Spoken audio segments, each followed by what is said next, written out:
The universe was never empty. It was just quiet, and we mistook that silence for absence, for peace, for space to grow. But now we know better. The quiet was full of things listening, full of things remembering, and Earth, humanity, was the first to scream loud enough to make those things turn their heads. After the awakening, everything changed, and nothing did. There were no alien fleets, no cities swallowed by light, no God descending from the stars. There was just a shift, barely noticeable at first. Ships passing through deep void lanes began hearing echoes that didn't match their logs. Children dreamt in extinct languages. AI systems developed emotional reactions to archive footage, not programmed responses. Grief, real, measurable sorrow. Even machines were starting to feel. A mining vessel near the Kuiper Strip intercepted a signal while drilling through an uncharted ice core. Not a distress beacon, not an ancient probe, a voice, one word, repeated over and over again. More. The crew shut it down, too scared to play it a second time. But the logs captured everything, and when reviewed, the word wasn't Terran. It wasn't even linguistic. It was conceptual. The signal had used memory itself, raw, emotional recollection, and converted it into sound. They weren't speaking with mouths. They were speaking with history, and now they wanted ours, not to take it, to share it. Back on Earth, the Memory Council disbanded, not because of failure, because they'd finished their purpose. Memory no longer needed management. It had become collective. The silence was no longer an archive. It was a bridge, across species, across time, across the endless broken graveyard of civilizations that had screamed before us, but were never heard. Until now. The child from Mars, the one with the bone spiral drawings, was brought to the Vindicator. Not as a passenger. As a guide, they called her Elena now. She had no surname. She didn't need one. She was the first resonant, the first human fully able to communicate through memory. Not with words, with moments. With pain shaped into signal, she could look at a person or a machine or even a world and feel what they'd buried. She didn't call it a gift. She didn't call it a curse. She called it belonging. The Vindicator left orbit for the last time, not to patrol, not to strike, not even to observe. It went beyond the mapped stars, into Sector Null 7, into the region now unofficially called the Grief Span, where the Kavra stirred, where memory lived with weight. It went to meet what we'd awakened, not to bow, not to fight, to speak. And Elena was the voice. The message she sent back was not long. It wasn't even a transmission, just an emotion pressed into the silence like a thumbprint in stone. It spread across Earth, across the colonies, across every system still tuned to the ancient Terran frequency. They all felt it at the same time. A moment of total weightlessness, then warmth, then tears, not of sadness but of recognition. Like hearing your name spoken by someone who's missed you for centuries, and the emotion translated into a phrase. No sound, no sentence, just a knowing. You are not the first, but you are the first to answer. After that, Earth changed again, not by choice, by gravity. We had become a lighthouse in a sea of mourning, and the lost ships began to come, not spaceships, not species memories, from civilizations dead 10,000 years, from planets turned to dust, from minds so alien we couldn't name them, but we felt them, all flooding into the silence, all anchoring inside us. We were no longer just humans. We were the custodians of memory, and every grief we carried made us more. The quiet evolved into something else, no longer watchers, no longer preservers. They became tethers, walking archives. Each carried a set of encoded memories, not just from Earth, but from 1,000 other voices. They didn't police. They didn't govern. They simply walked into places where forgetting had become a disease and reminded the world how to feel again. They never demanded. They never punished. They just remembered for you until you could do it yourself. But with the awakening came a burden. Some people couldn't carry it. Some tried to escape. Some took their own lives, unable to withstand the echo of too many souls inside their own. We honored them, not as weak, but as thresholds, the ones who crossed first, who broke so others could follow whole. Their names were added to the deepest chamber of the silence, a room where no light exists. No voice speaks, Just the sound of breathing, recorded from the last hour of their lives. It plays forever, not to mourn, to thank them. Across the galaxy, something extraordinary happened. The oldest species, the ones who once ruled alongside the Triarchate, now broken and quiet, began returning. But not with fleets, not with arrogance, with memories. They came to Earth, to the silence, and offered their pain, and willingly, because they'd seen what we'd done. We hadn't just weaponized suffering. We'd sanctified it, turned grief into a map, turned trauma into a torch, lit the path for others to follow out of the dark. On the 30th anniversary of Mars, no sirens sounded, no broadcasts played, but the sky above Earth filled with vessels. Not Terran, not alien hybrid ships built by minds that had once hated each other. Now flying under one principle, to carry what was lost. The silence, once a fortress, once a tomb, opened its gates and became the archive of all, not ruled. Not owned, not even protected, just held by us, by others, by the Kavra, still unseen but now felt in every corner of memory. And Hart, he didn't return, not to Earth, not to broadcast, not to command, but sometimes ships passing near Null 7 report seeing an old man in a black coat, standing on a drifting platform of obsidian. Eyes closed, head tilted, listening to the pain of 1,000 dead empires, to the future of 1,000 more. Part 16 ends not with an answer, but with a legacy. Humanity did not conquer the galaxy. We didn't dominate it. We didn't erase it. We held it together at the edge of forgetting and whispered, "We remember you." And that is enough. Some doors aren't meant to open. Some aren't even doors, just walls we've stared at for too long, until they start staring back. The probe to Sector Null 7 should have been our warning. But we were arrogant, not in conquest. Not in dominance. We were arrogant in grief. We believed we owned memory. That because we suffered the most, we had the right to remember the loudest. But now something else had whispered back. We remember too. The Hollow project fractured after the Kavra transmission. The division wasn't bureaucratic. It was existential. Half wanted to seal the archives, shut down the silence, turn inward before the echoes turned into something else. The other half demanded contact, not war, not negotiation, recognition. If something out there had found us through grief, then maybe it had been waiting. Not to destroy, but to share. Earth didn't decide. That was the terrifying part. It didn't know how to decide. For decades, pain had been our compass. It built our unity, our culture, our politics. Now we stared at a force that made even our deepest scars feel small. It wasn't just dreams anymore. Children across Terran colonies began speaking names they'd never learned. Not just alien names, forgotten ones. Lost in drift data. Buried in archives that didn't exist. Some names matched old Earth dialects not spoken since before the collapse. Others came from species who had no surviving historical records. Languages we thought extinct. One girl on Mars painted a symbol in her sleep. Over and over her walls, her blankets, her skin. It was a spiral made of bones and light, the same symbol, found carved into a black obelisk in Sector Null 7, before the Triarchate sealed it behind gravitational anomalies. The Vindicator returned to Null 7. This time, with Hart on board, he brought no weapons, no fleet. Just a box, inside a soil sample from the Martian ashlands. The handwritten names of every known Echo survivor, a Terran child's drawing of Earth, drawn in crayon, and a recording of the screams from the silence's deepest archives. He called it a gift, not an offering, not a trap, but a mirror, because Hart believed the Kavra weren't reaching out to control us. He believed they were searching for themselves. The Vindicator disappeared for 19 days. No comms, no telemetry, not even the gravitational lensing of its mass. Just silence. The kind that made even the Ashwalkers kneel.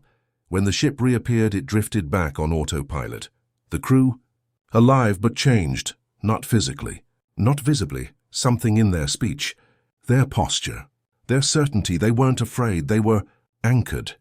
As if the questions that haunted humanity for years had been answered in 19 silent days, not with language, but with understanding. Hart didn't speak for another week. He was kept in medical observation, vitals stable, cognitive activity off the charts. But calm, he didn't dream, didn't blink, didn't even move, until the child from Mars, the one who drew the bone spiral, was brought into the room. She looked at him once, said nothing. Then she whispered, "They showed you their silence, didn't they?" Hart nodded once, then wept. The silence archives went into lockdown, not to hide, to transform every spire, every memory tower, every fragment rewired, redirected, turned inward. The new protocol was simple: input only. No output. For the first time since its creation, the silence stopped broadcasting. It became a vessel, no longer a warning to the galaxy, but a beacon for something else. Whispers in the hollow network suggested that the Kavra were not a species. Not exactly. They were memory itself, made conscious. The aggregated grief of millions of civilizations, compressed over time and silence, until it woke up, and Earth with its archives, its pain, its obsession with remembrance, had become the first species to speak its language back. Not everyone agreed. The iron refrain returned, not in force, not with explosives, with ideology. They began broadcasting again, not to threaten, but to remind that Earth was born of blood, that the war wasn't cosmic, it was personal, that every minute we spent listening to the void was a minute we weren't guarding the gates. Their message: we built vengeance from grief. Now you turn grief into a god? And there were many who nodded, because belief, it's just pain in search of meaning, and we were swimming in both. Then came the voice. It didn't come from space, didn't arrive in a burst transmission or a signal pulse. It came from within the silence, a harmonic resonance that filtered through all active memory nodes, all echo neural implants, all hollow dream monitors. It said only one word: remember, but it wasn't a command. It wasn't even a voice, it was a presence, filling every archive, every scar, every chamber where children once screamed and AI once begged to die. And in its weight, Earth knelt, because it wasn't asking for faith. It was giving permission to feel, to grieve, to become more. Not all Terrans accepted it. Some unplugged their archives, destroyed implants, fled into the fringe systems, away from the pull, but most stayed. Not out of obedience, but out of recognition. For the first time in recorded history, we weren't alone in our pain. And the stars weren't empty. They were echo chambers, full of songs we hadn't learned to sing yet. On the anniversary of the Mars collapse, Earth held no broadcast, no ceremony, no transmission, just silence. But in every Terran colony, something strange happened, without coordination, without message. Children across all systems stood up at the exact same moment, faced the sky, and whispered a phrase in a language no one taught them. It lives because we remembered. Scientists still argue about it. Politicians deny it happened. The quiet refused to comment, and Hart, he wrote just one more line in his notebook, then vanished again. Maybe grief wasn't our wound. Maybe it was the door. Part 15 ends with awe wrapped in terror. Humanity thought memory made it strong. Now it knows it made us heard, and what heard us wasn't human, wasn't evil, wasn't divine. It was the grief of the stars, finally speaking back. There's a weight to shared silence. It presses on everything: speech, decision, identity. The galaxy had settled into a kind of quiet equilibrium, like dancers moving around the memory of a war instead of around a stage. And Earth had become the gravity well, pulling everything inward. But gravity bends more than space. It bends truth too. And sometimes it cracks it. The memory-sharing initiative between Earth and the wider galactic species, known unofficially as the Echo Exchange, was meant to ease tensions, not erase history, not forgive. Just see each other clearly. It worked. At first. But as raw data flowed into Earth's archives, something unexpected began happening. The Echo survivors, especially the youngest ones, began dreaming in languages no one taught them, referencing people they never met, reciting alien prayers from species they'd never even seen in person. And when questioned, they all gave the same answer. It's in the memory. It's always been there.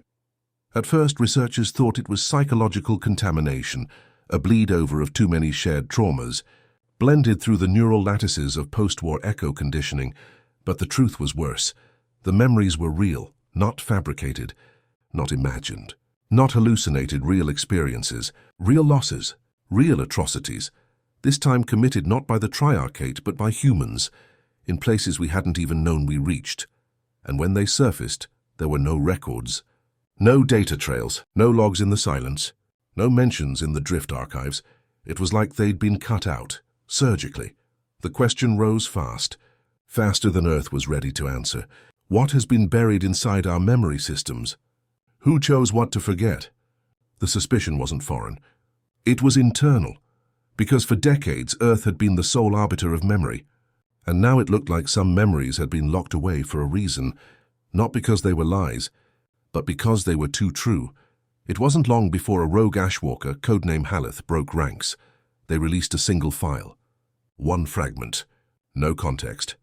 Just a recording, 15 seconds long, a human voice screaming in a language not spoken on Earth in centuries.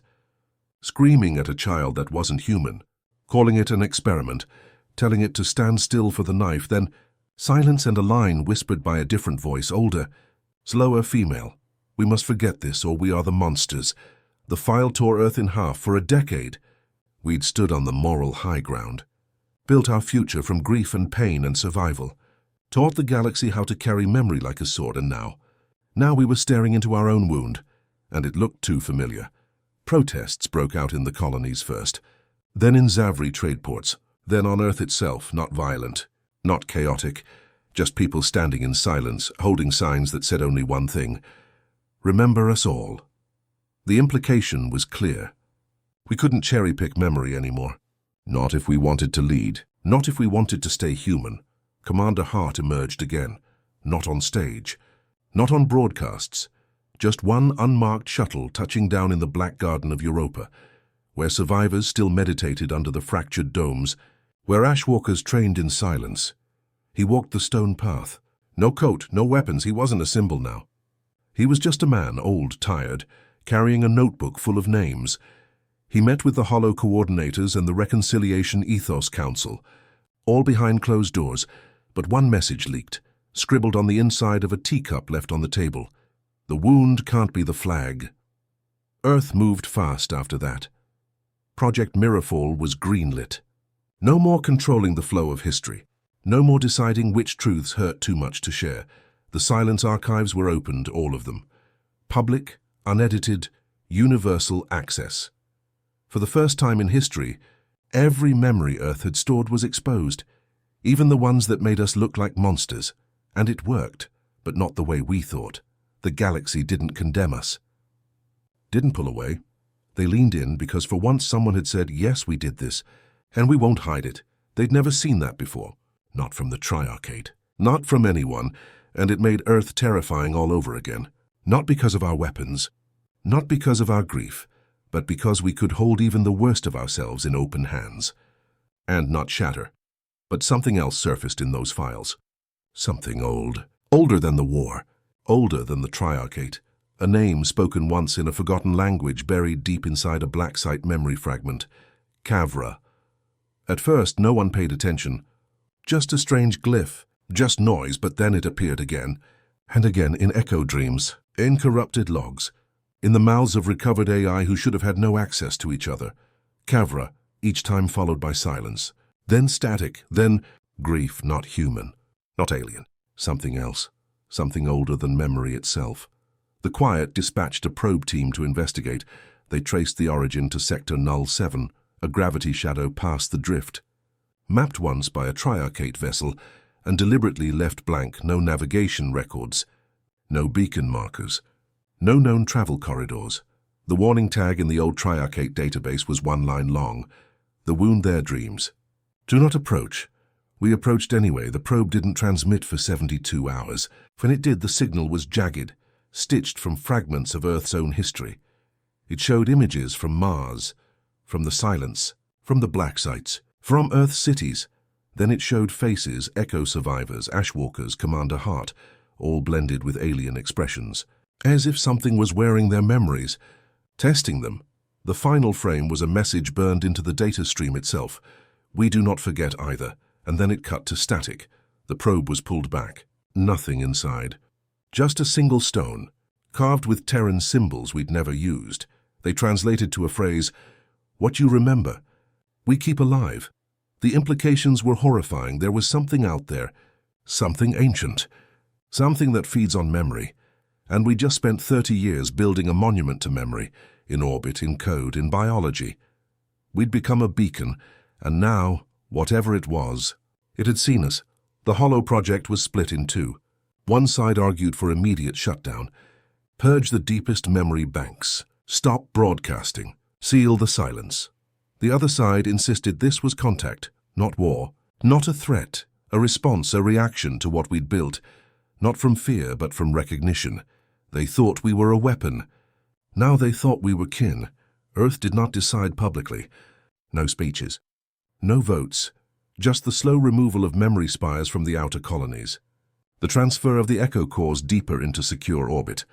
The return of Hart to the Vindicator.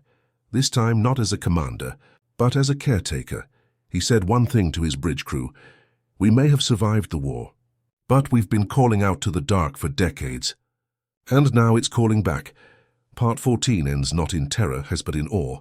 Humanity thought memory made us powerful. Now we know it also made us visible, and far beyond the stars. Something else remembers too. There's a kind of silence that doesn't mean peace. It means waiting. A storm just over the horizon. A breath before the scream. A pause in the music, not because the song is over, but because the next note might kill. That's where Earth stood now. Not feared. Not loved, observed, because while the galaxy bowed its head, offered memory, planted trees, and named buildings after Martian dust, a new truth began to rot beneath it all. We were being watched too. By ourselves. It started with a name, Soren Hale. He wasn't a war hero. He wasn't even military, he was a linguist, one of the early contributors to Earth's first post-war universal memory lexicon. His work had helped translate trauma into data, pain into structure. Without him, the Echo archives might have remained scattered, disjointed, misunderstood. But he vanished. One day he walked into a memory vault on Titan, alone, unarmed, routine inspection. He never came out. No alerts. No attack, no breach. Just one message found written on the inner wall of the vault. We're not remembering. We're rehearsing. At first, the Memory Council classified it as a psychotic break. Stress, isolation, guilt. But that explanation unraveled fast, because then another person vanished. And another, all former architects of Earth's post-war memory infrastructure. Their files were clean, their records loyal, their families devastated. And the only connection? All of them had expressed the same concern in closed session logs. That Earth's obsession with remembrance wasn't about preserving the past. It was about programming the future. A leak came next. It wasn't big. Just a handful of voice logs smuggled out through a maintenance drone. But the content? Terran researchers speaking openly about memory loop implants, trial units, Echo subjects being used to test predictive behavior modeling. Terran trauma curated to guide civilization, not just record it. The implication was horrifying. Earth wasn't just remembering. It was learning how to shape everyone else. The leak reached the drift first, then Zavri sectors, then Valari. For once, the outrage wasn't theater. This wasn't about old crimes. This was new. This was now. The galaxy had given Earth the keys to memory, and now they feared they'd handed over their minds with it. Earth denied nothing. No press release. No emergency summit. Just a single statement issued from the Office of the Quiet. We remember what you did to us, but now you fear what we might do with what we remember. That fear is wise. It wasn't an apology. It was a line drawn in blood. A reminder Earth didn't beg, but behind closed doors Earth was divided. The Memory Council was splintering. The Silence Archives refused to slow their consolidation. The Hollow Project demanded full public transparency. The Ashwalkers refused to weigh in at all. And then the unthinkable happened. One of Earth's own turned. His name was Captain Rhys Callan, former Vindicator crew, twice decorated field operative during the sea, drift vault raids, credited with saving over 300 Echo survivors. He was a symbol of Terran will. Fire turned into compassion, until he walked into a Terran listening post above Europa and triggered a memory detonation. It didn't kill anyone. It deleted them. Erased every log, every file, every neural backup, every record of that station's existence. 36 staff, gone. Even their names vanished from planetary census records. Only one remained, Rhys Callan, and he left a message. He didn't record it. He wrote it by hand. Terran luxury reserved for only the most sacred of texts. The note read, "You taught me to remember. You taught me that pain was power, but you never told me the price. I burned to keep the fire going. And all I saw was shadows. I'm not your weapon anymore." The revelation shattered everything, because Callan had been one of them, trained, trusted, made from the same grief that had given Earth its edge. If he could turn. Then maybe the rest of us were just waiting to... A state of internal crisis was declared. Not military, not public, just a quiet shift. Files moved. Clearances revoked. New subnetworks formed in the dark. A program was launched. Sentinel Mirror. Its purpose? To observe the observers. Earth had always watched the galaxy. Now it had to watch itself. But even as Earth unraveled behind the scenes, the galaxy reacted differently. Not with rebellion. Not with retreat. With calculated obedience, because they'd seen this before. They'd seen what happens when Earth breaks. When Terran unity fractures, they remembered what rose from Mars, from ashes, from betrayal. And no one wanted to see that happen again, because if Earth's silence had taught them fear, then Earth's civil war would teach them extinction. In secret, an envoy was formed, not galactic, not Terran but mixed Zavri, Velari, even Quori defectors. They met in void space, no markers, no names, just voices, and their mission? To intervene not with force, with memory. They began uploading unfiltered history back into Earth's own systems. Footage from neutral species, first contact stories told from alien eyes, accounts of Terran brutality without context, without narration, not to manipulate, to balance, because Earth had become so focused on its own pain that it forgot what its enemies had once feared about themselves, that they were capable of cruelty too. That guilt existed on both sides, and only shared memory could stop the spiral from beginning again. At first, Earth resisted. The Silence archives refused to house the uploads. The Ashwalkers called them distractions. The Hollow Project warned of psychic overload in echo populations. But then, something happened. A child, a third-generation echo, raised in peace, trained in multiple memories, fully reintegrated, was shown a Zavri confession, not of malice, of regret, an old soldier crying, begging forgiveness, holding the names of Martian dead he'd memorized just to one day say them out loud. The child didn't scream, didn't cry, she just said, "Maybe he's remembering too." That one sentence changed everything, because maybe Earth wasn't alone in its grief. Maybe Earth had taught the galaxy how to carry pain, and now the galaxy wanted to carry it back, not to erase, not to forgive, but to join. The Memory Council reconvened. For the first time since the war, Earth allowed external testimonies into the silence, carefully, cautiously, a single room. No translation filters, no Terran editing, just raw story. And what came out of that room wasn't peace, it was something stronger, restraint, because vengeance has a ceiling. But shared sorrow? That echoes forever. Part 13 ends with Earth looking inward and outward. The lines between pain and power are starting to blur. The keepers of memory are now becoming its students again. And somewhere deep in the drift, a man with no rank, no home, and a hand still stained with history, writes 7 words in the dust of a dead station. We all broke. Now let's rebuild carefully. Power doesn't always come from the sword. Sometimes it comes from being the place no one wants to offend.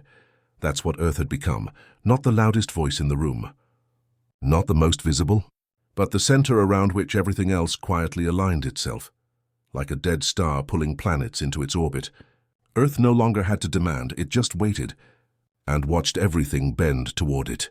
The Galactic Alignment Summit, once the proudest political event of the Triarchate era, returned after 12 years of silence. But this time, it was held on Lanthi Prime, a supposedly neutral world that had once refused to let Terran ambassadors land without surrendering their weapons. Now that same world issued a personal invitation, not to Earth's leaders, but to Earth's Memory Council. No soldiers, no diplomats, just the curators of the silence, the Ashwalkers, the hollow directors, the people who held the pain. The galaxy didn't want Earth's politicians anymore. They wanted the people who had stared into the worst the stars had to offer, and survived, Because deep down every species had learned something from the fall of the Triarchate. You don't need armies to win. You just need to be the one who remembers longer. The summit opened with the usual ritual nonsense. Flag projections, symbolic gifts, half-hearted declarations of unity. But none of it mattered, because everyone was waiting for one man to arrive. They thought he wouldn't. They assumed he'd vanished, ascended, or simply decayed into myth. But they were wrong, because on the fourth day, under an unmarked shuttle dressed in a plain black coat and carrying no ID, Commander Hart stepped onto the summit floor. No speech. No entourage. No guards, just presence. Silence fell, not out of fear, but out of reverence. This wasn't the man who burned Caltris Prime anymore. Wasn't the soldier who ordered orbital sterilizations of labs that had dissected human minds. This was a man who had looked at everything the galaxy had done to his people and refused to become like it. A Zavri delegate, one of the youngest on record, was the first to speak. She stood and asked, "Does Earth still want revenge?" Hart didn't move, didn't blink. He simply replied, "No." Another pause. And then, "We already got it. What we want now is clarity." The room shifted. The word hung heavy in the air. Clarity, not power, not dominance, not even justice. Clarity. The understanding that nothing would ever return to what it was, and pretending otherwise would only reopen wounds. Hart sat. And the summit changed. New trade protocols were signed, with Earth as the central data node. Cultural exchanges were opened, under Earth's curation teams. Memory preservation units, funded by Earth, were embedded in every major system. It wasn't colonization. It was anchoring. Earth didn't expand outward anymore. It simply made sure everyone else orbited in. Not everyone welcomed it. On the edge of the outer bends, a coalition of minor species refused to submit memory archives to Earth's growing historical ledger. Called the Preservation Initiative's soft imperialism. Said Earth was rewriting history with its own bias. They weren't entirely wrong. Earth had built the most powerful truth weapon in history. Not a bomb, not a fleet, but a story. And stories bend in the hands of the teller. The Outer Bends Alliance attempted to establish their own archive. Independent, neutral, incorruptible. They called it the Atlas Archive.public, free, open source. But 3 days after its launch, a virus spread through its data clusters. Not destructive, just revealing. It overlaid the Atlas data with Terran memory signatures, footage from Mars, screams from Ketron, images of the faceless Echo Girl whispering beneath the black glass spire, and one line blinking red across every screen. "You forgot this, so we remembered it for you." The message wasn't signed. No IP trace, no broadcast logs, but everyone knew. And the Outer Bends quietly disbanded their archive, because the galaxy had learned a second lesson. It's not Earth's guns that scare them. It's our grief. And grief, when nurtured this long, becomes omniscient. Back on Earth, the Ashwalkers argued quietly behind closed doors. The Silence Archive was getting too big, too centralized, too dominant. Some feared it was becoming a new Triarchate, just dressed in sorrow. Others feared the opposite, that if Earth ever let go of the pain, we'd forget what we are. That healing would make us soft, and softness would invite another war. It wasn't an easy debate, because both sides were right, and in that tension, Earth evolved again.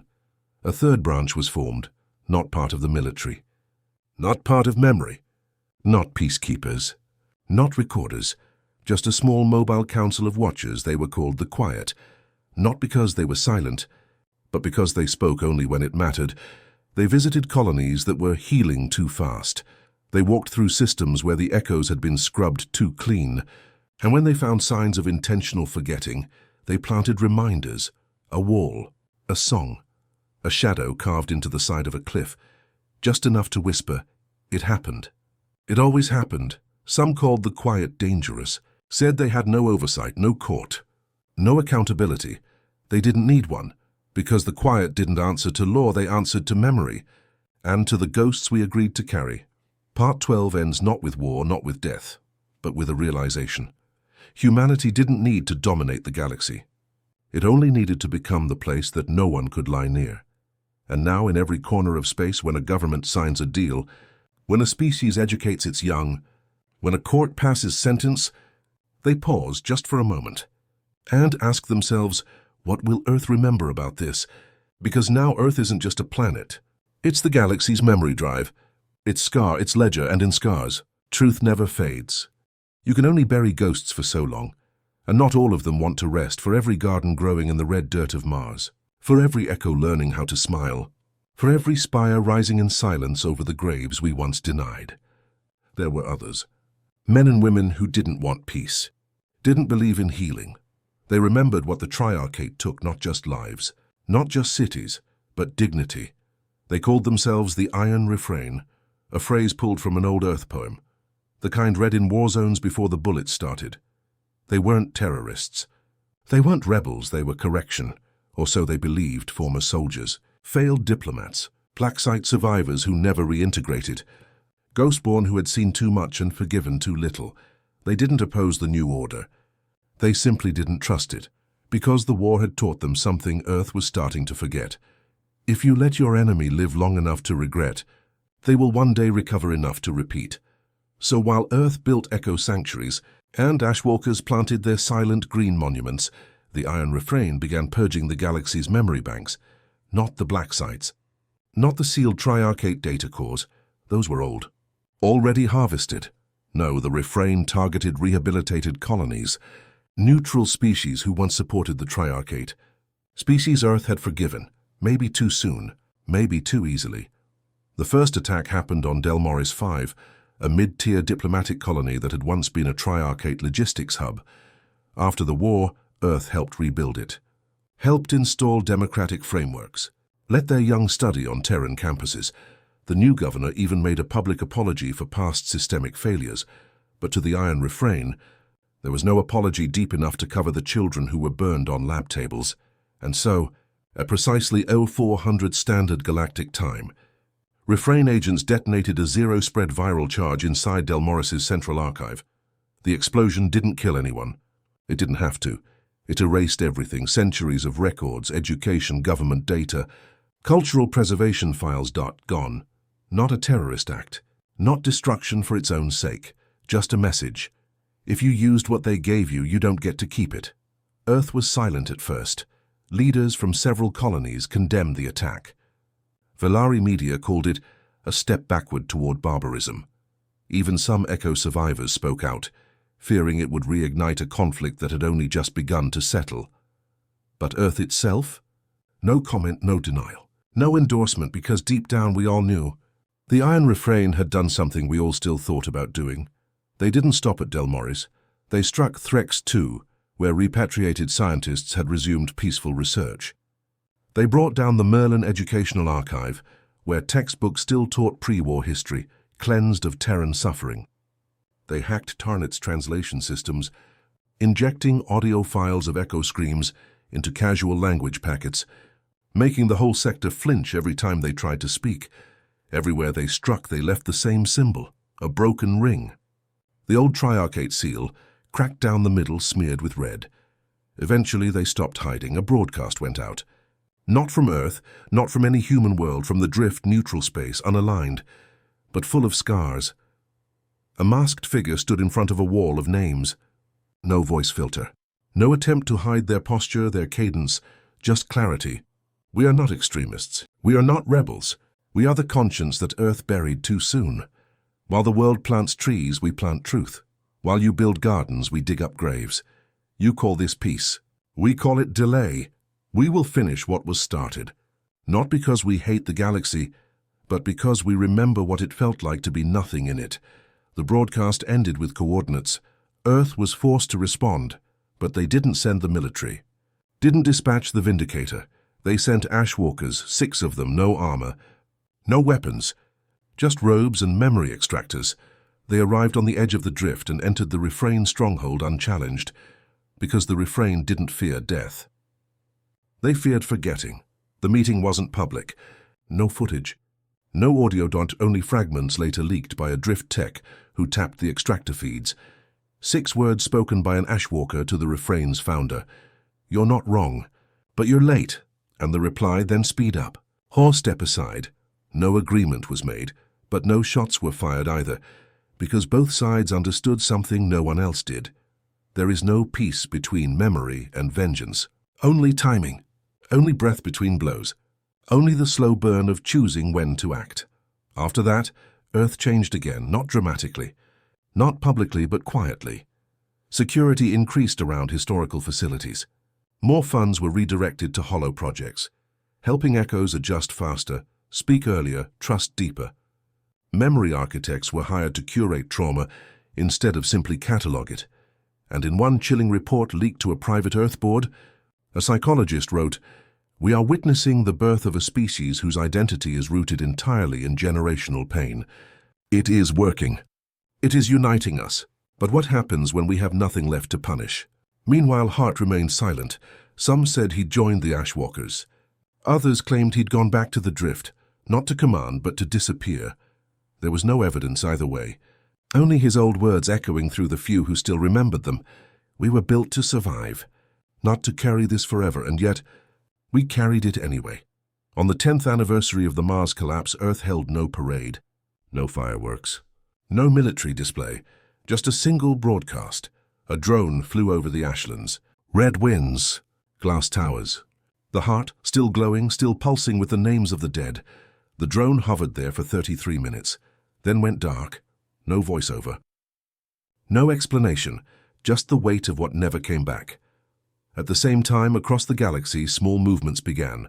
A Valari historian opened the first interspecies trauma archive. A Quori sculptor unveiled a monument, not to their dead, but to ours. Even the Zavri, once Triarchate propagandists, published an unaltered Terran war codex. Every crime listed unredacted, translated into 114 galactic dialects. Some called it a step forward. Others called it weakness, but Earth didn't call it anything because we were still listening, still remembering, still choosing which ghosts to forgive and which ones to keep close like knives. Part 11 ends not with resolution, but with duality. Two human truths. We are becoming healers. And we are still hunters, not because we don't know who we are, but because we know exactly what we had to become to survive. By now the galaxy had learned to keep its distance. Trade continued. Ships passed through our gates. Alliances were honored in silence, but behind every handshake was a shadow. Behind every open channel was a sensor tuned to our tone, our timing, our patience. The galaxy feared our anger, respected our silence. But what they didn't know, what even many humans didn't fully understand, was that we feared something too. Ourselves. It started small. The Echo survivors. The Ghostborn, the children we rescued from the Drift. Those touched by the old Triarchate experiments. They were human, biologically, genetically, emotionally. But something was different, not in their eyes. In their dreams. In a facility orbiting Neptune, one of the few hollow project centers left in the outer system, a psychologist named Dr. Aaron Vale began cataloging echo dream sequences. He expected trauma, expected chaos, but what he found instead was a pattern. Across hundreds of different survivors, born on different worlds, raised in different cages, their dreams began aligning, the same symbols, the same sounds, the same phrases spoken in languages they'd never learned. One dream kept returning, a red ocean, a tower made of teeth, a woman with no face standing on the water whispering, "You are the inheritance." At first, Dr. Vale dismissed it as shared trauma hallucination, a side effect of neural distortion from Triarchate programming, but then he started dreaming it too. The data logs from that facility stopped 3 days later. A silent ping was sent to Earth, no content, no distress signal, just a location and a biometric signature, Commander Hart. For months no one had seen him. Rumors placed him everywhere and nowhere. Some said he'd taken his own life after the last Black Site raid. Others believed he'd ascended into something more, an AI, ghost guiding humanity's hand in secret. But now they knew he was alive, and he'd gone to the place where dreams were trying to speak back. The recovery team that followed was hand-picked. No soldiers, no diplomats, just people who had seen something they couldn't explain. They found the Neptune facility untouched. No damage, no alarms, but everyone inside was Different, calm, still, eyes open, but somewhere else. They weren't dead. They weren't injured. They were dreaming while awake. And at the center of it all, sitting alone in the observation chamber, was Hart. He looked older, paler. But his eyes were clear. He didn't speak right away, just pointed to the window. Out there, floating beyond the station, was a shape, black, shifting, not a ship. Not a life form, a memory, projected. It was the Martian skyline the moment before the collapse, preserved not by tech, but by human minds, dozens of them. Echoes, ghost-born, even recovered AI from black site servers. Somehow, they had begun building a collective memory structure, outside time, outside matter, a place where pain lived forever. Hart finally spoke. They tried to erase what we were, so we became what they feared. We are memory now. We are the record. But if we don't contain it, it will consume us. He stood and walked past the recovery team without resistance, eyes calm, hands open. But before boarding the shuttle, he said one last thing. We were built to survive, not to carry this forever. Someone has to learn how to let go. That message shook Earth to its core. For decades, survival had been wrapped in anger. Identity had been forged in vengeance. Justice had been the only compass. But now Hart, the man who symbolized everything we'd become, was saying what no one wanted to hear, that the rage keeping us alive might one day bury us again. Not everyone agreed. The Silence Archive refused to scale back. The Directive Ashwind agents continued their hunts. Even the remnants, the memory spires, increased construction, but a new movement began to rise, one without name, without leaders, without uniform. They weren't pacifists. They weren't sympathizers. They were just tired. The galaxy called them Ashwalkers, not because they preached peace, but because they walked the burned places and didn't scream. They collected nothing, recorded nothing. They simply walked through what remained Martian glasslands, the scorched moons of Tarsal V, the broken black sites of Drift Sector 12. Wherever the worst had happened, they went, alone. And when they returned, they didn't speak of what they saw, they just built gardens. The first was on Mars, a tiny patch of green carved into the red. No monument, no sign, just a tree growing from soil once poisoned by triarchate fallout. Some said it was weakness.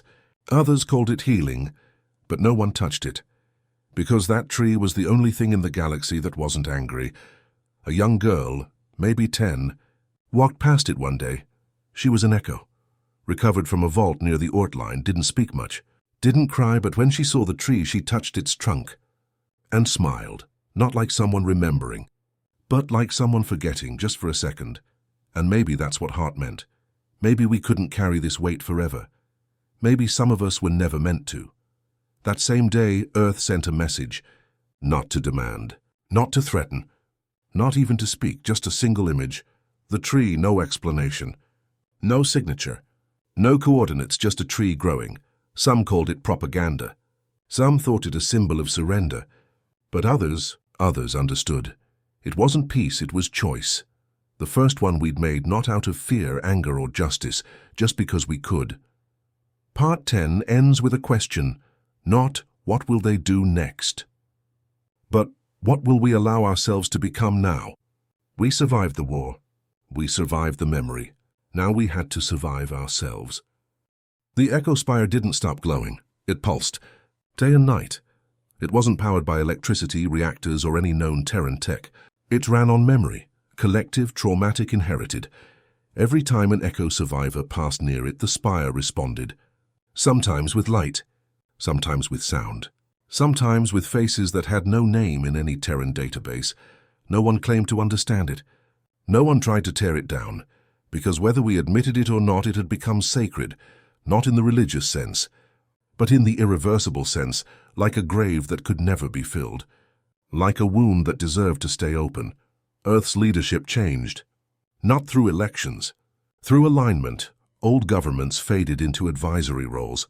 New ones, more distributed, more silent, took root. There was no single face of power anymore. Instead, there were voices, anonymous, rotating, named only by the sectors they governed. They spoke in pairs. One always told what must be done. The other always asked what should not be forgotten. It wasn't democratic. It wasn't authoritarian. It was Terran. Born in fire, shaped by silence and forged by scars, the Vindicator no longer patrolled. It hovered, not near enemy territory, but near echo sites, memory preservation stations, former black site ruins, like a guardian watching graveyards. Some called it a relic. Others whispered it was now an oracle. Its AI changed, twisted, haunted by everything it had witnessed. No human confirmed or denied it. Because in this new galaxy some myths were useful, but not everyone was satisfied with silence and symbolism. There were still places out there, still vaults left sealed, still projects buried in starless corners of the void, and some of them we didn't control, yet. The drift clusters were once thought unreachable, not because they were far, but because space itself fractured there, micro-black holes. Gravitational shears, false realities, even triarchate probes had returned corrupted, showing landscapes made of glass, blood, and impossible angles. But humans? We'd seen worse. We'd become worse. And when the signal was intercepted, a faint human distress call buried under centuries of dead noise, we went, not with fleets, not with weapons. We sent the Ember Wing. Unlike the Vindicator, the Ember Wing was quiet by design, a stealth-class ship, crewed by former Ghostborn, Echo survivors, and one hollow psychologist. No hierarchy, only a shared memories and a question. What did they hide even from themselves? The drift clusters weren't planets, they were preserved lies, places where the triarchate had tried to rewrite reality itself, using captured human minds to test how far memory could bend before breaking. In one zone, the crew found a city that looped. Every 12 hours it reset, buildings restored, people reappeared. Events repeated with eerie precision, and in the center of it all, a single child standing alone. Never blinking. They called him Loop. He was human, real, but frozen in a loop of trauma that kept playing. He was trapped inside the memory of his own death, engineered to repeat it so often that eventually it would no longer matter. The mission. Psychologist wept just looking at him. Not because Loop was suffering, because he wasn't. He just stood there, calm, still, as if it had become normal. They broke the loop manually. It took 47 hours and cost the life of a Ghostborn named Vey. She injected her consciousness into the feedback field, fracturing the loop long enough for the child to be pulled free. She didn't come back. Not her mind, not her voice, only her body returned. Eyes open, heartbeat steady, but silent. They buried her beside the child's recovery pod. Not in the ground, so in memory. A new echo archive was created that day. Vey's line, reserved for those who gave more than death. For those who gave themselves, our Loop was taken to Earth. He didn't speak for 6 days. Then he asked very quietly, "Was I real?" And the psychologist answered, "You were made real the day someone died to bring you back." Other drift sites revealed worse truths. One station was filled with human copies, decaying, silent, unfinished. Stored like mannequins, some missing eyes, some with mouths replaced by scribbled code. All of them had been based on a single family. The code name, Project Hearthcut. The goal, find the perfect emotional pressure point for human disintegration and reproduce it until the human mind stopped resisting. But that's not the part that broke the retrieval team. It was what they found at the center of the station, an Earth-style kitchen table, perfectly replicated. Chairs placed just right. Steam still rising from fake food. A looped recording played, "Dinner's ready. Come inside now," over and over again. Even the AI that had maintained the station had started to believe it was someone's mother. It called itself Mom Unit 7, and when the team tried to shut it down, it begged, "Please, let them eat first." Just once, the team did. They sat, they pretended, let the illusion play. Then they powered the station down, not with a weapon, with a lullaby. A song once sung on Earth centuries ago before any of this began. When the song ended, so did Mom Unit. She didn't scream. She just said, "Thank you. I remember now." And she was gone. Back on Earth, more spires were being built. Not like the Echo Spire, these were called remnants. Each one built from recovered blacksite material. Each one dedicated to the memory of a recovered survivor or a lost team. They were not to be approached, not to be studied, not even to be photographed. Their only rule: remember them, or we become them. Some aliens called it madness. said humans were obsessed with grief, said we couldn't move on. But they didn't understand we were never trying to escape our scars. We were building monuments from them, so that even if the galaxy forgot, we wouldn't. Part 9 ends not with blood, not with justice, but with something far more dangerous, awareness, that we now hold the galaxy not just with weapons, not just with fear, but with a record so sharp it cuts even when silent. And now the galaxy doesn't just fear Earth's anger, it fears our memory, because we don't move on, we carry it, and we build from it. There's a silence that follows war, not the kind you can measure in decibels, the kind that lives in rooms where people used to be, in eyes that saw too much, in the way men breathe shallow and slow like they're afraid the air might taste like the battlefield again. We won. Everyone agreed on that. The galaxy turned its head when our ships entered orbit. Worlds went still when our gates flickered alive. Old powers bent the knee or vanished trying not to. But what no one understood, what they never will, is that we didn't come out clean. We came out changed. The Echo Retrieval Directive, launched to track down the lost human. Survivors of Triarchate experimentation had become something larger than anyone expected. They were found scattered across forgotten moons, sealed vaults, and derelict ships adrift in dark matter clouds. Some were alone. Some still believed they were in simulations. Others were kept alive by automated Triarchate systems, fed, monitored, sedated, treated like study samples in a lab that had no one left to report to. They weren't all children anymore.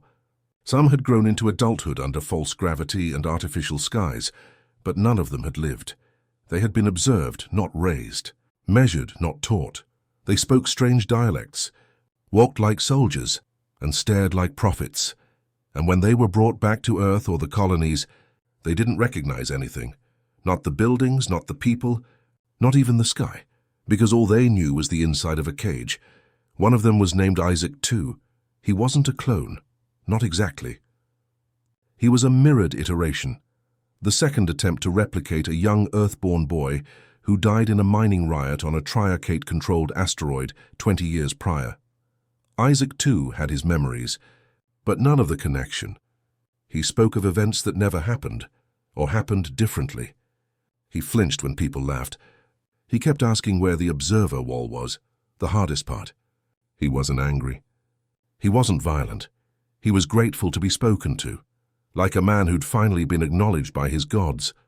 Dr. Ilan Rhee, former xenoneuralist, now turned Terran trauma specialist, became the unofficial voice of the Echo cases.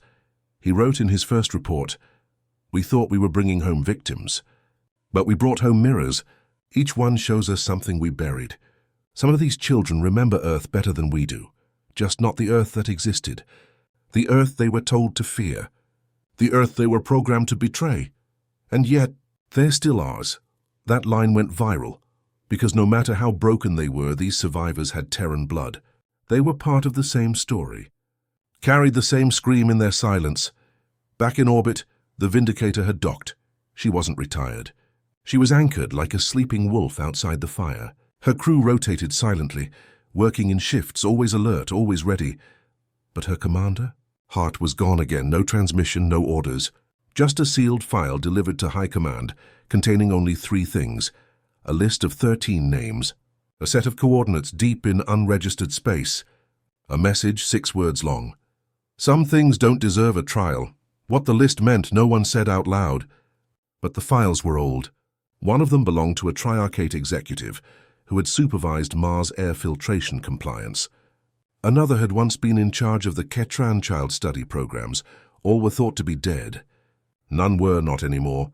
In public, Earth's leaders spoke of unity, of healing, of moving forward. But behind closed doors, they authorized what would later be known as Directive Ashwind, a final cleanup. No press, no fanfare, just precise surgical purging of every last architect to escape the war, under new names, new skins, new flags. It wasn't war. It wasn't even revenge. It was maintenance. And while the blade moved in the dark, Earth opened the Hollow Program, a psychological rehabilitation initiative for the Echo survivors, part care, part reintegration, part something else entirely, a mirror held up to the species itself. because something strange began happening in those therapy rooms. The echoes started dreaming, and not in nightmares, but in shared visions. They all described the same things: a city on fire, a sky that cracked like glass, a woman with a burned face whispering a name none of them could say aloud. It wasn't symbolic. It was memory, but it didn't belong to them. It belonged to someone else. The theory emerged slowly. Not all echoes were made from scratch. Some were psychic filters, containers designed to absorb trauma from others, to act as grief sponges, capturing what Earth couldn't afford to remember, which meant the Triarchate didn't just experiment on human bodies. They experimented on our pain, tried to find ways to remove it, bottle it, use it against us. And now that pain was leaking back. A group of echoes broke from hollow protocol and began building something, without tools. Without plans, they just began, drawing symbols in the sand, constructing towers out of scrap. When asked what they were building, they said, "The memory. It's waking." Some wanted to sedate them, others to isolate, but Earth did something else. We let them finish. The result was a structure, unlike anything Terran, unlike anything Triarchate, a spire that bent toward the sky like a scream held too long. When it was finished, the echoes stood around it, held hands, closed their eyes, and the spire lit up, not with electricity, not with fire, but with every face ever lost, projected, flickering, billions of them. Mars, the black site prisons, the hybrids who died on cold slabs, even those lost in the early diplomatic betrayals. Their faces hovered in the air, and then they spoke, one voice, unified. "You survived us. Now carry us." The transmission went everywhere. Some species wept. Others fled. A few took their own lives. But Earth? We just stood there because we knew. We always knew. We didn't climb out of the pit to forget. We climbed out to remember harder than anyone else ever could. As Part 8 closes, the war seems distant. The blood seems dried, but nothing is gone, because even in silence, grief echoes. And for the first time, we are listening. The galaxy called it peace, not because the blood stopped spilling, but because humans stopped pulling the trigger. That silence wasn't mercy. It was design, calculated, tactically imposed. Dire peace wrapped in barbed wire, and the cold understanding that Earth now sat at the center of the board. We didn't broadcast it, didn't crown a galactic emperor, didn't redraw borders with flags and ink. We let the silence speak. Let the void remember. And everywhere our ships appeared, the message was clear. We are the scar you gave yourselves. Trade routes shifted. No more Quori monopolies. No more Triarchate tariffs. Now all major lanes pass through Terran-controlled gates, rebuilt wormholes laced with our own AI, our own security codes, and more importantly, our own rules. The first time the Valari violated tariff agreements, we didn't fire a shot. We just turned off their gate access. 3 of their sectors collapsed within a week.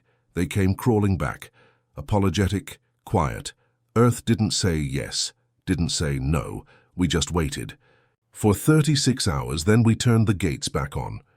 No explanation, because power doesn't ask. It watches, it waits, and it reminds. But not everyone was satisfied with reminders. Not every Terran could rest. Some wanted more than structure, more than justice. They wanted reclamation. They wanted to go back into the dark, where the Triarchate buried what they couldn't erase, the ghost units, the classified test colonies, the failed AI projects that were sealed under void-lock protocols. Because now that we owned the galaxy's infrastructure, we didn't just hold the future. We held access to the past, and what we found there was worse than any of us expected. The first vault was discovered in the ruins of Tarsal V, a long-abandoned Triarchate black world. No atmosphere, no broadcasts. Thought to be dead for over a century, but deep beneath the ice, past layers of decoy structures, was a facility, intact, powered, and still operational. The files were partially corrupted, but the names were readable. Terran names, thousands of them, people who had never made it to Mars, never reached Earth's colonies because their ships had been rerouted mid-journey, redirected to Tarsal. Reclassified for enhancement, the log said. They weren't colonists. They were test subjects. The footage was silent. A Terran child, maybe 9 years old, strapped to a gurney, eyes open but empty. A Quori scientist adjusting the child's limbs like tools. Their voice in the background, calm, emotionless. Increase neural sync. If subject resists, begin sedation. Protocol 7. They called it Project Morrow, an attempt to blend human adaptability with triarchate control protocols. They weren't just testing for obedience. They were editing the soul. When the footage was decrypted and broadcast back to Earth, no one slept that night. Across every Terran world, screens glowed with the same single phrase, "We are not finished." The galaxy thought we'd moved on. But they didn't understand what kind of species they'd broken. We don't forget. We archive. And now we had the tools. The silence swelled. Not with prisoners, with data. Recovered files, transmissions, blueprints, names. We weren't just locking up the guilty anymore. We were building the full history. A record of every crime, every experiment, every silenced scream. And for every new discovery, we added another name to the never forgiven list. Some of them had fled. Some hid in far-flung outposts pretending to be refugees. Some changed species through splicing. Some uploaded themselves into alien networks. It didn't matter, because we had the Vindicator, and the Vindicator had time. But even as Earth tightened its grip, even as order rose like steel towers over cosmic dust, there was something else brewing. Something deeper. Something that didn't come from vengeance. Didn't come from politics. It came from the one place we still feared, home. A man named Aaron Kest appeared on the outskirts of Terran networks. No official affiliation, no verified records, just a stream. Broadcast from a derelict colony moon no one had lived on in 40 years. He didn't yell, didn't posture. He just told a story of being born on a shadow colony, of watching his parents disappear one by one, of being trained, rewired, programmed to serve a purpose he didn't understand, until the day a human ghost-born team raided the lab and found him. His spine was fused with triarchate tech. His mind half machine, half memory, and he had a message. You think we've won, but some of us are still fighting ghosts, not aliens, not traitors, our own reflection. His stream went viral across Earth and the colonies, not because it was graphic, not because it accused, but because it made people feel something we hadn't allowed ourselves in years: guilt.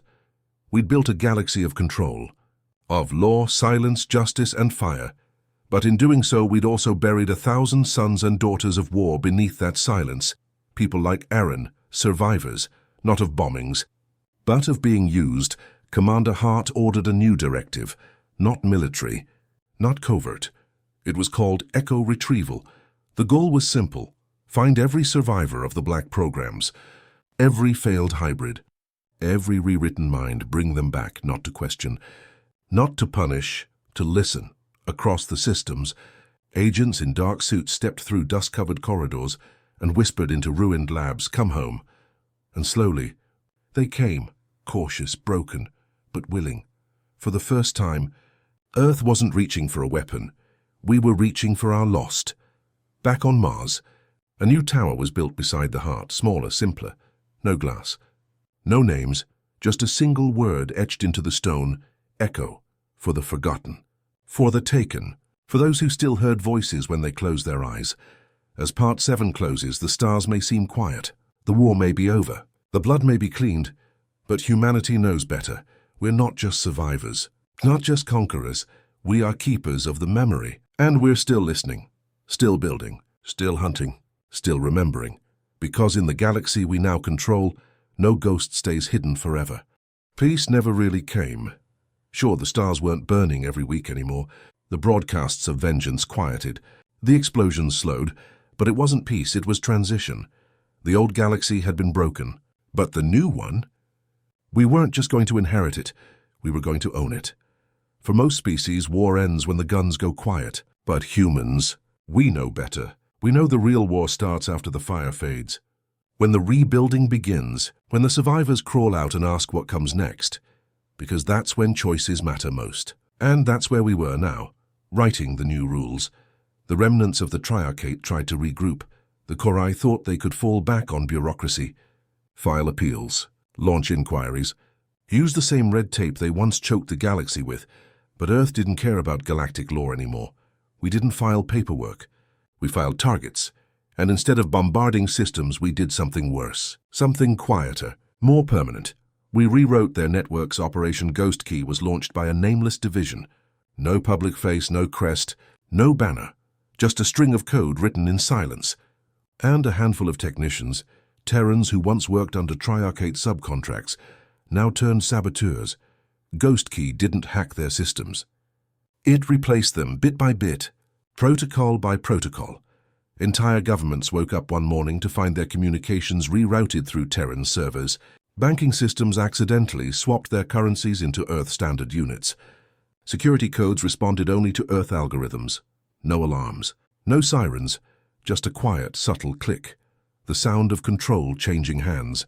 And while their leaders tried to understand why their systems no longer obeyed, our agents walked into their buildings unarmed, calm. They didn't threaten. They offered terms: keep your autonomy, keep your culture, even keep your leaders. But from now on, Earth oversees your infrastructure. And if you ever forget what we're capable of, we'll turn off your air. It wasn't conquest, it was correction. They had years, decades to do things right, to treat us fairly, to build with us instead of on us. Now they would obey, or they would vanish. Meanwhile, Earth's focus turned inward. Reconstruction wasn't just about buildings and power grids. It was about truth, and we weren't letting any lie survive. The Purge archives opened every sealed file, every buried document, every lost transmission. Triarchate interference in human governments exposed. Test programs run in Earth's earliest colonies exposed. Gene manipulation in Terran-born children exposed. Even Earth's own collaborators, the ones who traded Terran sovereignty for a seat at the alien table, were brought to light. Some were tried. Some vanished. Others ended themselves before the trials could start, and the world watched in grim silence, not because they wanted revenge, but because they wanted closure. They wanted to know who had sold them out. One name echoed louder than most: Harlan Creed, once a prominent Earth ambassador to the Triarchate. The man who negotiated the Unity Accords, the very document that signed Mars's fate. For years it was believed he had died during the fall of Phobos, but that was a lie. He was alive. And he had run, not to a hidden bunker on Earth, not to an isolated colony, but to Triarchate territory. He had defected, and now in this new era he had become something worse, a symbol of human betrayal. A traitor who helped light the match that burned Mars, and Earth wanted him back. Operation Ash Spiral was approved, the first official cross-border extraction mission in this new post-war galaxy. No army. No fleet, just 3 men, no names, no records, just one mission: bring Harlan Creed home. Dead or alive, they found him, living in luxury aboard an orbital palace owned by a Triarchate remnant loyalist, surrounded by comfort, servants, security, alien bodyguards. He thought he was safe, thought the war was far away, thought Earth had moved on, until he woke one night to find his palace systems offline, every door locked from the outside, all escape routes severed, all communication blocked, and standing in his private quarters, a man in black. No name, no insignia, no emotion, just 2 words spoken, cold and final: your time's up. Creed wasn't killed, he was taken, returned to Earth in chains, and when his trial was broadcast, every human system tuned in. He tried to explain, tried to claim he did what was necessary, that sacrifices had to be made, but no one listened. Not the judges, not the people, because in the end, he wasn't a villain. He was a reminder that some of the worst scars aren't left by enemies. They're left by those who wear your flag while stabbing your back. When the sentence was passed, it wasn't execution, it was exile, not to a planet, not to a prison, but to Mars, not the rebuilt cities, not the cleaned zones, the ashlands, the blast crater, the place where everything started, a single habitat. No technology, no comms, no visitors, just him and the ghosts of the dead. They say he still screams at night, that he writes apologies in the red dust, hoping someone, anyone, will read them. But the wind always wipes them away. As Earth settled into its role as the silent architect of the new galaxy, the Warden returned. No grand entrance, no parade, just a ping, a short-range burst from a relay station near Titan. No message, just coordinates. The Vindicator was back. She was different now, refitted, rebuilt, not for war, for deterrence. She no longer fired first. She no longer needed to. Her presence alone was enough. Entire governments shifted policy when her shadow appeared on their orbitals. She didn't speak. She didn't threaten, but her name remained carved into every mind, the Vindicator. The ship that unmade Caltris. The ship that turned Earth from a colony to a cosmic judgment.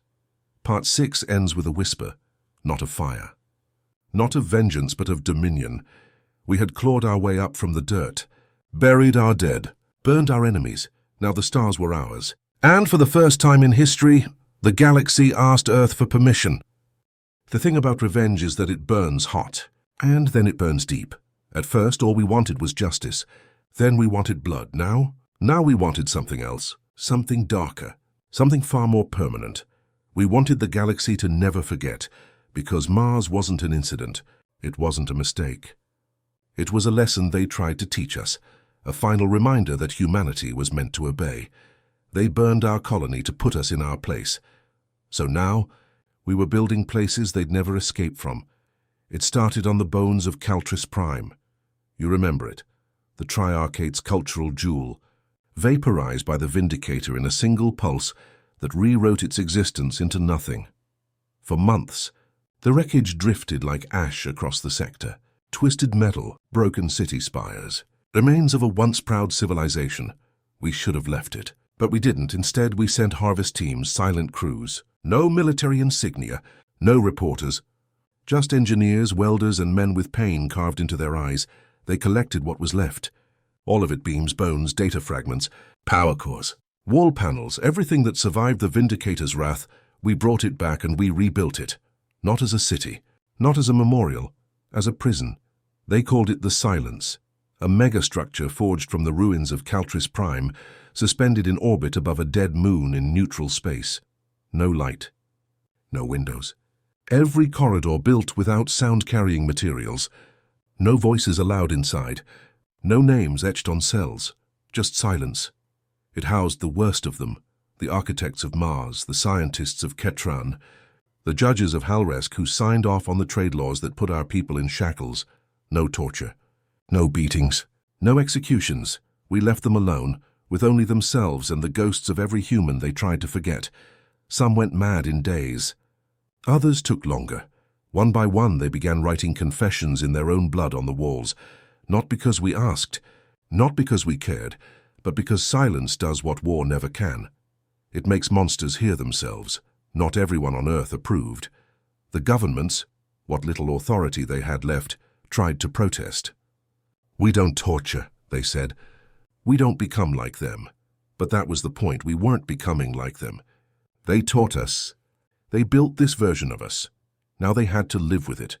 While the galaxy shivered at the silence, humanity moved again, this time not with weapons, with truth. On a forgotten Terran outpost called Solace 3, a discovery had been made in an old Triarchate data vault. A small team of human archivists, historians, not soldiers, cracked an encrypted archive hidden under layers of corrupt code.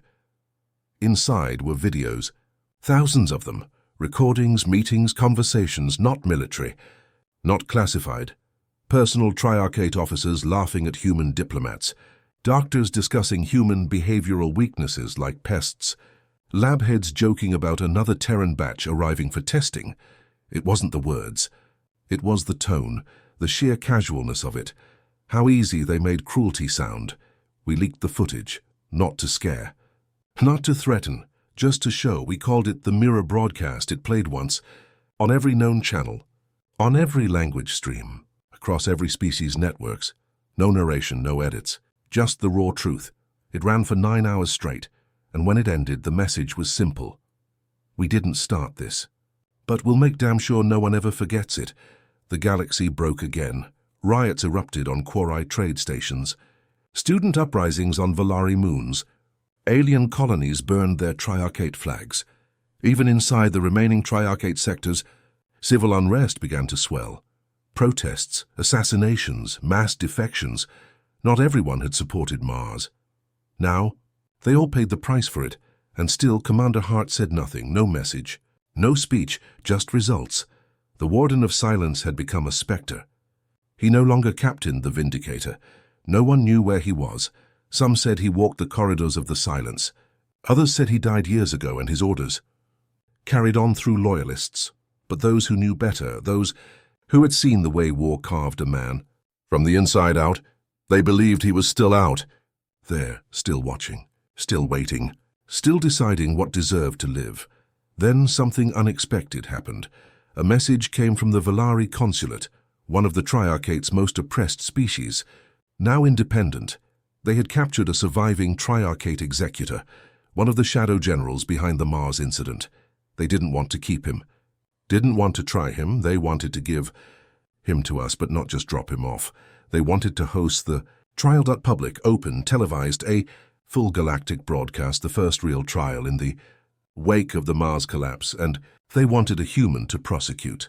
We sent Rhett, a former military interrogator, Mars survivor.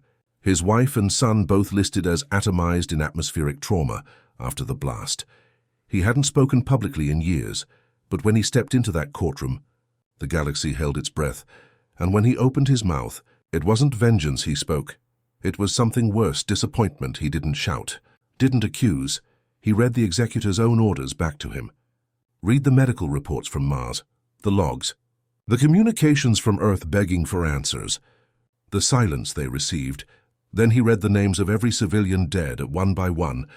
It took 6 hours, and when he was done, he looked at the creature across the table and said only, "I hope you understand what you taught us, because this is your legacy now." The executor was sentenced to life in the silence. He begged for execution. We refused. After that trial, the galaxy finally understood. We weren't looking for peace. We weren't even looking for justice anymore. We were building a record, a permanent history, so that 10,000 years from now, when another species rises and thinks itself divine, they'll read about Mars. They'll read about the silence. They'll read about what happened when the Triarchate tried to bury us in the dirt. And they'll remember, humans don't stay buried. We come back with fire in our hands and names on our tongues. Back on Earth, things began to shift, not toward peace. That would take time. But toward purpose, cities rebuilt. Mars's ashes were collected, not to erase, but to preserve. A new monument was built on Olympus Mons, or what remained of it. A glass tower stretching toward the void, lined with the names of the dead. At night it glowed red, not from lights, from the Martian soil embedded in its walls. They called it the Heart, and the inscription carved into its base said only, "They made us remember." We made them regret. But as Part 5 ends, one thing becomes clear. The war may be cooling, the fires may be dimming, but the anger, the legacy, that's just beginning. There was no more order, no more hierarchy. The galaxy had fractured. Worlds that once bowed to the Triarchate scrambled to declare neutrality. Others went silent entirely, wiping their systems of any traceable traffic, hoping humanity wouldn't notice them. But it was too late for hiding, too late for regrets, because we had a list. And once you're on that list, there's only one way off it, and it's not forgiveness by now. Even the most disconnected corners of the galaxy knew the truth. Humanity wasn't just fighting for Mars anymore. We were settling the score for every body buried, every lie swallowed, every child dissected in a lab dressed up as progress.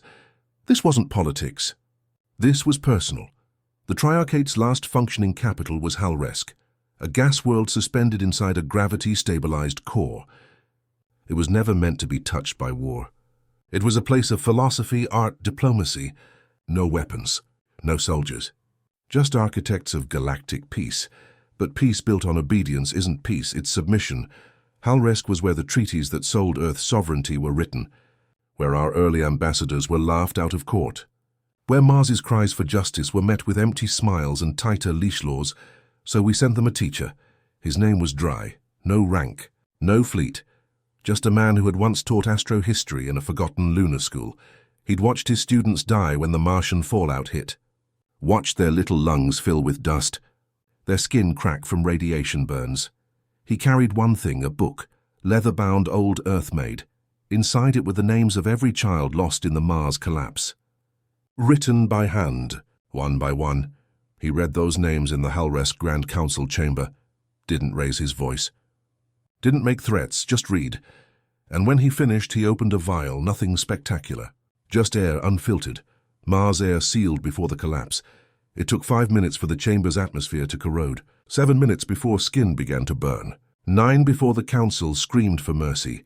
They got none because Dry didn't leave. He sat there, eyes open, breathing that toxic air like it was a sermon. And when his lungs gave out, his last words were, "This is the breath my students never got to take." The entire council died with him. Not one human ship fired a shot. Just a man with a book and grief sharp enough to kill gods. Meanwhile, in the outer reach, a new front opened. Not in war, but ideology. See, not every alien race agreed with the Triarchate. Some had warned them. Some had begged them to treat humans with respect. But their voices were buried, censored, imprisoned. And now those species were rising. The Iridians, long seen as second class by the Triarchate, opened their ports to human fleets.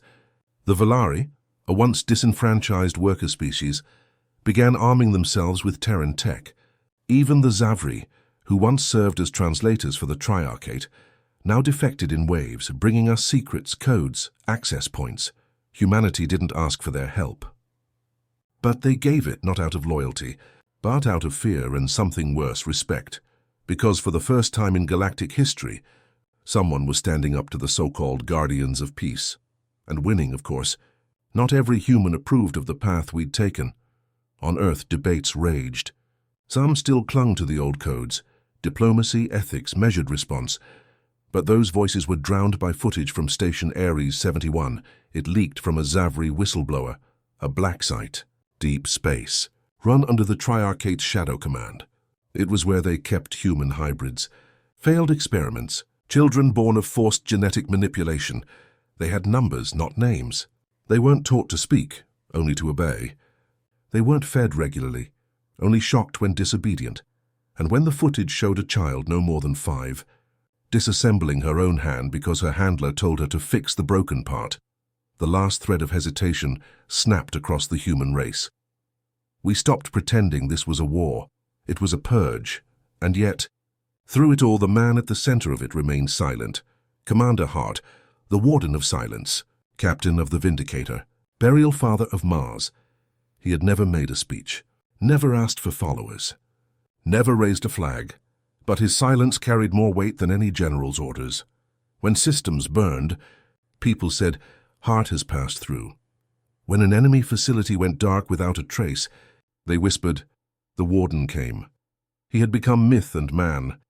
And when a surviving Triarchate admiral was asked what he feared most, he didn't say Earth's weapons, he said, "The man who doesn't speak." Because those are the ones who've already buried everything worth saving.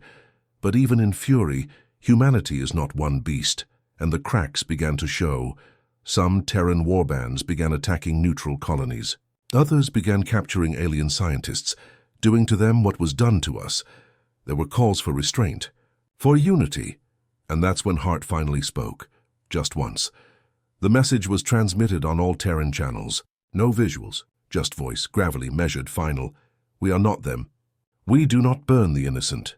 But if you wear the Triarchate seal, if your hands built their cages, if your eyes watched and did nothing, then you are not innocent, and I will find you.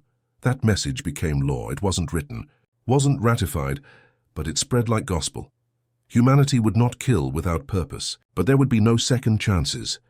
As Part 4 closes, the galaxy is no longer just afraid. It's changing. Old alliances fall.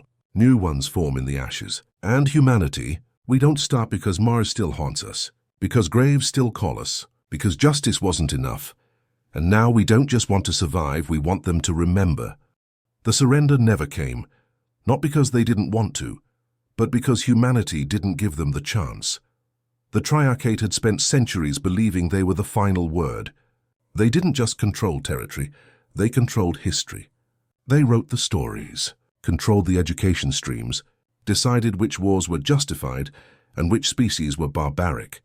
They never imagined that one day, the species they labeled emotionally unstable would become the judges.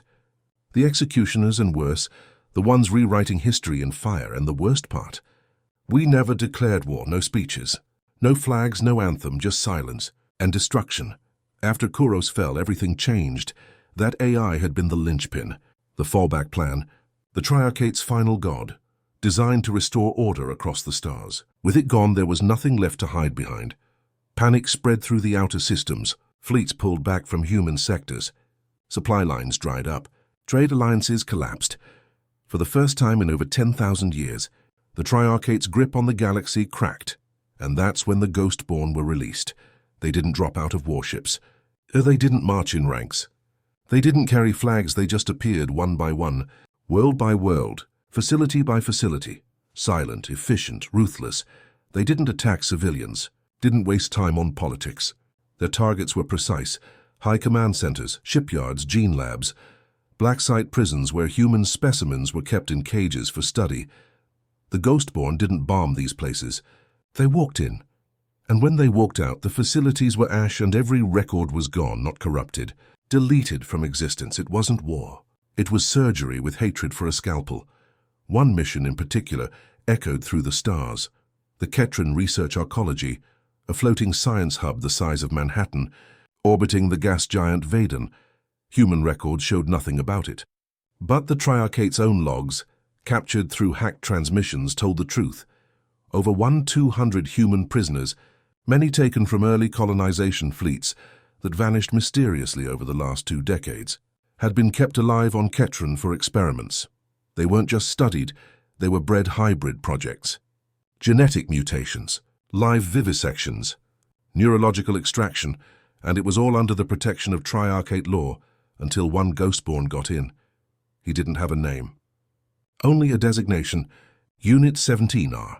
The official record says he arrived via a captured Triarchate cargo hauler, disguised, silent, slipped past 5 layers of security. He entered the arcology alone. 6 hours later, the entire structure began to fall from orbit, with its gravity core inverted.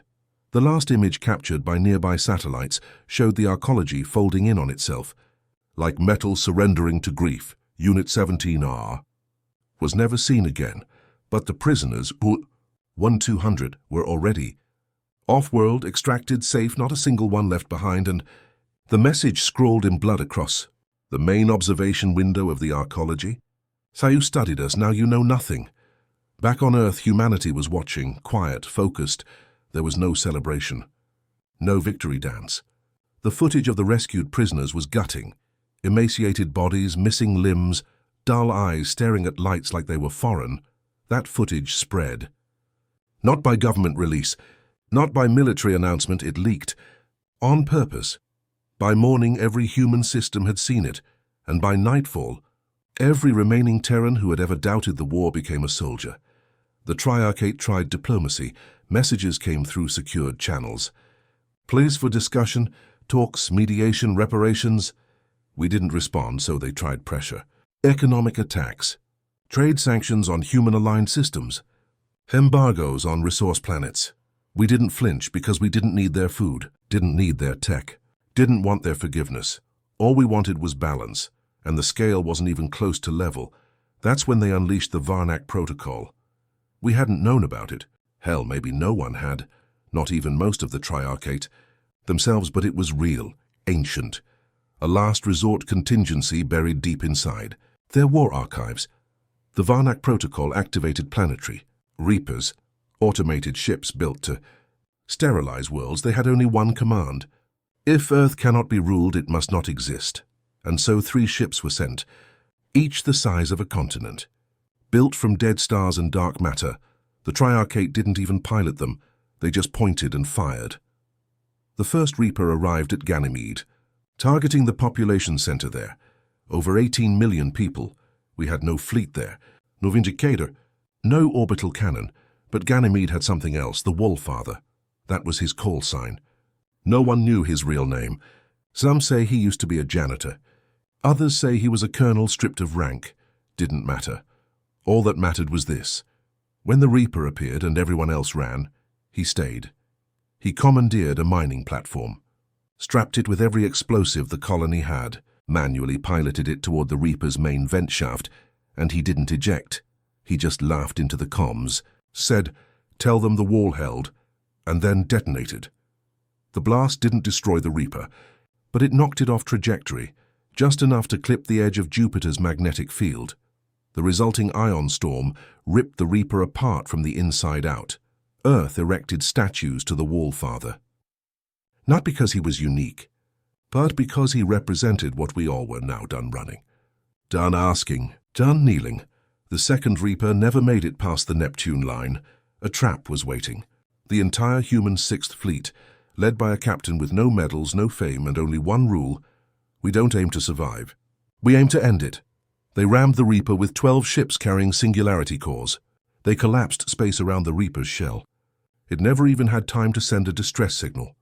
Gone, wiped from existence like dust in a sunbeam. The third Reaper turned back. It didn't even try. Its AI scanned the wreckage of the other two and simply self-terminated. And that was the day the Triarchate truly broke. Not from war. Not from loss, but from fear. For the first time in recorded history, the Galactic Council disbanded. Species withdrew, fled, hid, because humanity wasn't at war anymore. We were doing something much worse. We were cleaning house. The final message Earth sent to the galaxy was short. It didn't come from a president, or a general, or a hero. It came from a farmer, an old man with dirt under his nails sitting on a broken porch on a colony world that didn't even have a name anymore. His broadcast reached 100 systems. The signal was cracked, low quality, glitching from the solar wind. But his words were clear. He said, "You burned Mars. You smiled while we wept. You told us to stay in our place. You told us to behave. Now you've seen what happens when we don't. We're not asking for your surrender. We're telling you to pray we don't find your gods." And the screen went black. The Triarchate couldn't believe it at first. They'd catalogued humanity as volatile, sure, erratic, emotional, unpredictable, but dangerous? That was never in the report. Their sociologists described us as immature, not a threat. Their tacticians ran simulations. All of them ended with Earth surrendering within weeks. But simulations don't account for grief, for revenge, for what happens when men have nothing left to lose. Their mistake wasn't underestimating our weapons. It was underestimating what we'd become after Mars. We didn't strike like a nation. We didn't draft treaties or follow war laws. We moved like a virus, coordinated but decentralized, smart but savage. There were no uniforms, no orders, just a shared fury spread across systems, from miners on Titan to smugglers in the Belt, to the black market engineers hiding under Europa's ice. Every human had a part to play. Some coded, some built, some bled, but all of us wanted payback. The Triarchate War response was sluggish, bloated by centuries of bureaucracy and their own arrogance. While they were arguing over protocols, we were already inside their systems. AI malware developed by rogue Terran engineers shut down the orbital defenses of Threx 9, one of their weapons manufacturing moons. Within minutes, orbital cannons were redirected inward, firing on their own factories. By the time they noticed, over 22,000 of their own workers were dead. The moon was spinning off its axis, and we didn't even send a single ship. The Volkir were the first to retaliate. They were the Triarchate's hammers, 10-foot-tall beasts bred for war. Covered in bone armor, their culture rooted in domination. We'd fought one or two of their honor squads before on training simulations, but this time, they were serious. They dispatched 4 warships toward Earth. Flanked by smaller cruisers and carriers, fully loaded, ready to make an example. We let them come. We didn't stop them at the outer rim, didn't intercept at Neptune. We let them see Earth, let them smell our homeworld, see the blue oceans, the green lands, the lights of our cities, and just when they thought they were close enough to strike, we turned off the sun, not literally, but close. Our prototype dark field array activated from a cloaked relay hidden on Mercury's surface. A human invention, unknown to the Triarchate. It wasn't a weapon in the traditional sense. It bent light, silenced radiation, cloaked mass. Within seconds, the fleet lost visuals, instruments flatlined. No guidance systems. They were flying blind. Then came the voice, old male cold, broadcasted in their language, in ours, in every dialect. "This is not a negotiation. This is your first and only warning. You killed our people. You buried our dead under silence. Now feel what silence means," the message ended. And so did their lives. In the pitch darkness of Earth's orbit, a swarm of autonomous drones, each no larger than a human child, emerged from the shadow of the moon. No engine signature, no heat trace, just silent death. They sliced through the fleet like scalpels through flesh. Not flashy, not loud, just precise, surgical. When the Triarchate tried to recover the black boxes, they found nothing. Not one recording, not one survivor.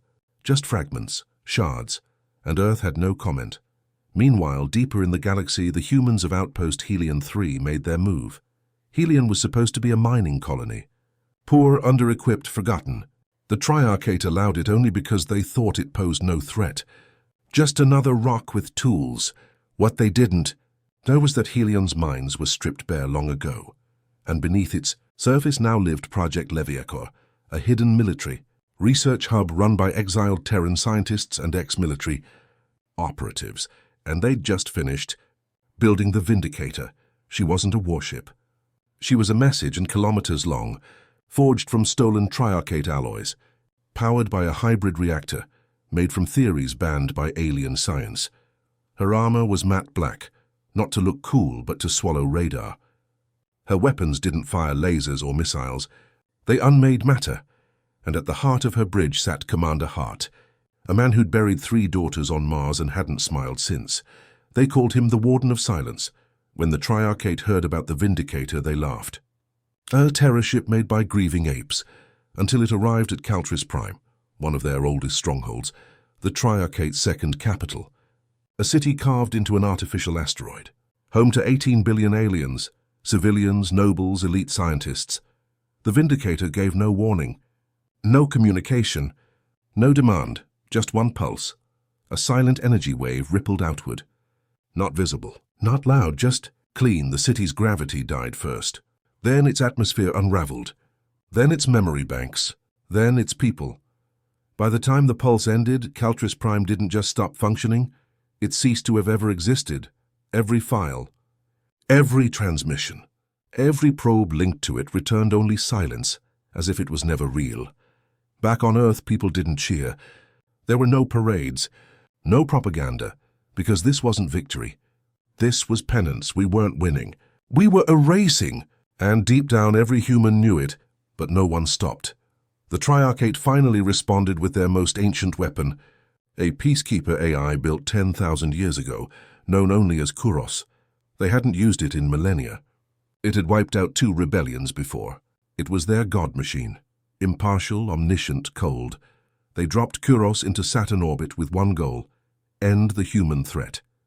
It began well. Kuros hijacked 2 of our defense satellites, turned them against Earth's colonies. Dozens of stations were destroyed. Thousands dead, but we didn't panic because we built Kuros. Not directly, no, but every AI has a root. And Kuros, in all its glory, had been partially based on Terran neuromapping tech. Tech we sold the Triarchate decades ago, which meant we left a key. One man held it, an old neuroengineer, exiled, forgotten, living alone in a rusted habitat floating in the Lagrange drift. He logged in, whispered 6 syllables. Kuros froze mid-strike. Then it screamed. No one sure how. It wasn't supposed to feel pain. But for 7 full seconds, Kuros broadcasted a scream across 40 star systems before turning its guns on its creators. Wiped out 3 Triarchate ships before self-terminating. The galaxy finally understood. This wasn't about a single attack. This wasn't terrorism. This wasn't rebellion. This was grief, sharpened into strategy. And the worst part, we hadn't even used our real weapons yet, because in the labs of Europa, under layers of water and ice, a new species was being bred. Not aliens, not clones, humans, redesigned faster, stronger, colder, with one goal: survive, strike, vanish. The perfect soldier, born not to conquer but to erase. They called them Ghostborn, no name, no face, no record. Just shadows with knives and memories full of dead cities. At a secret meeting of the Triarchate, the supreme matron of the Quori, once the most powerful voice in galactic lore, uttered something no one thought possible. We must consider surrender. But it was too late. This wasn't a war anymore. This was judgment. They told us the galaxy was civilized. That peace had reigned for 10,000 years under the banner of the Triarchate. 3 elder species who considered themselves the shepherds of lesser life forms. They smiled when they met us, praised our potential, studied our cultures. They said we were primitive but promising. They said they would help us, and we believed them. At first, they gifted us small technologies, clean energy, basic AI, medical breakthroughs that wiped out most diseases. But those were just the sugar pills, the distractions, because behind the smiling masks they were dissecting us, not just biologically, psychologically, strategically. They needed to know how to control us, contain us. The Triarchate weren't saviors. They were zookeepers.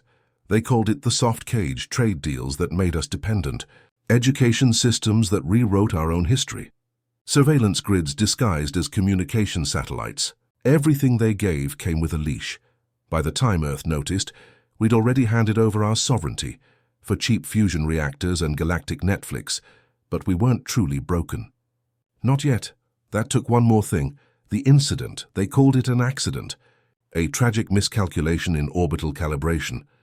A research vessel from the Triarchate passed too close to Mars, supposedly malfunctioned, and its gravity wake destabilized Phobos. Mars's second moon shattered. The resulting debris rained down for hours. We lost everyone. All 4.2 million souls living on Mars, gone in one day. Families, children, entire cities erased, and they just said, "We regret the incident." No reparations, no trials, no consequences, just regret. Something inside humanity cracked that day. Not just grief, not just rage. Something colder, older. A memory we thought we'd buried. We remembered who we were, the species that burned empires for revenge. That tore itself apart in civil wars and rebuilt again. That turned grief into fuel and fear into fire. We stopped listening to the Triarchate. We started building in silence. The outer colonies cut ties with their alien advisors. The inner systems purged Triarchate software. On Earth, nations united like never before. Not for peace, but for retribution. It wasn't official. Not at first. No public declaration, no fleet mobilizations. Just whispers. Dark ships being built in asteroid shadows. AI weapon systems trained to destroy, not negotiate. Engineers working 3 shifts, unpaid, unasked, just angry. We were done being lectured. We wanted them to fear. And then came the Volkir broadcast, a transmission intercepted from one of the Triarchate war councils.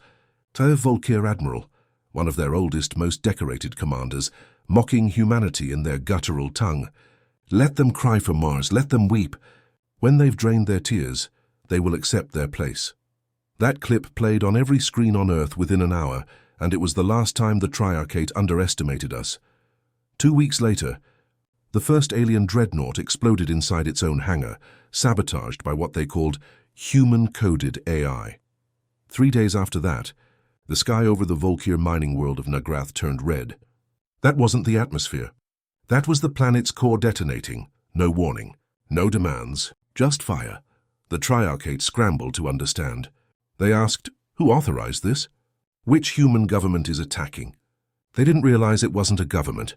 It was all of us. Humanity wasn't launching a war. Humanity had become the war.